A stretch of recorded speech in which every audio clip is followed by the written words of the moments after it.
আমরা সব জায়গাতেই যাই। पश्चिम बंगाल की मुख्यमंत्री ममता बनर्जी ने आरोप लगाया है कि बीजेपी और राष्ट्रीय स्वयंसेवक संघ ने राज्य में दुर्भावनापूर्ण दुष्प्रचार शुरू किया है।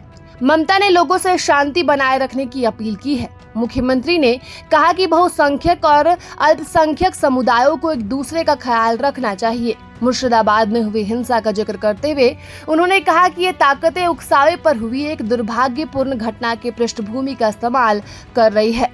ऐसा विभाजनकारी राजनीति करने के लिए किया जा रहा है। और मुख्यमंत्री ममता बनर्जी ने एक खुले पत्र में आरोप लगाया कि पश्चिम बंगाल में बीजेपी और उसके सहयोगी अचानक बहुत आक्रामक हो गए हैं। इन सहयोगियों में संघ भी शामिल है।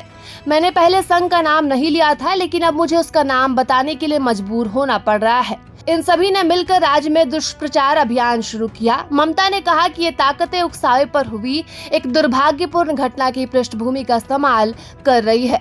वे इस पृष्ठभूमि का इस्तेमाल विभाजनकारी राजनीति करने के लिए कर रहे हैं। वे फूट डालो और राज करो का खेल खेलने का प्लान तैयार कर रहे हैं, जो भयावह है। ममता बनर्जी ने कहा कि दंगों में शामिल अपराधियों से सख्ती से निपटा जा रहा है। उन्होंने कहा कि बहुसंख्यक और अल्पसंख्यक समुदायों को एक साथ मिलकर काम करना चाहिए, उन्हें एक दूसरे का ख्याल रखना चाहिए।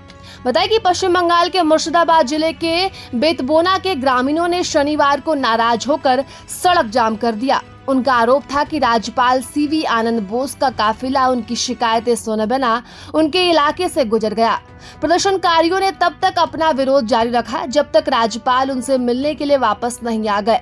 और जब ये बात राज्यपाल के संज्ञान में लाई गई तो उन्होंने काफिले को लौटने का आदेश दिया। भीड़ ने तालियां बजाकर उनका स्वागत किया था। वहीं ममता बनर्जी ने कुछ दिनों पहले ही बयान दिया था कि प्रगति में सभी धर्मों के लोगों ने भूमिका निभाई है, लेकिन संविधान को कमजोर करने के प्रयास जारी हैं। मुर्शिदाबाद में हुए सांप्रदायिक दंगे पूर्व नियोजित थे। वक्फ अधिनियम देश के संघीय ढांचे के खिलाफ है। मुख्यमंत्री ममता बनर्जी ने कहा था कि वक्फ कानून को लेकर हिंसा सुनियोजित थी। उन्होंने गृह मंत्री अमित शाह और बीएसएफ द्वारा राज्य में अशांति को बढ़ावा देने के लिए बांग्लादेशी बदमाशों को प्रवेश की अनुमति देने की साजिश की बात कही थी।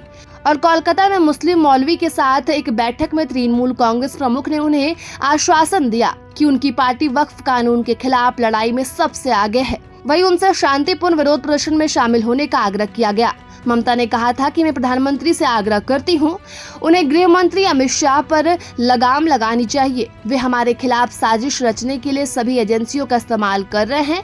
मोदी जी के न रहने पर क्या होगा। और बंगाल के मुर्शिदाबाद, दक्षिण 24 परगना जिलों में वक्फ कानून पारित होने के विरोध में व्यापक हिंसा हुई। इनमें कई लोगों की मौत हो गई और कई लोग घायल हो गए।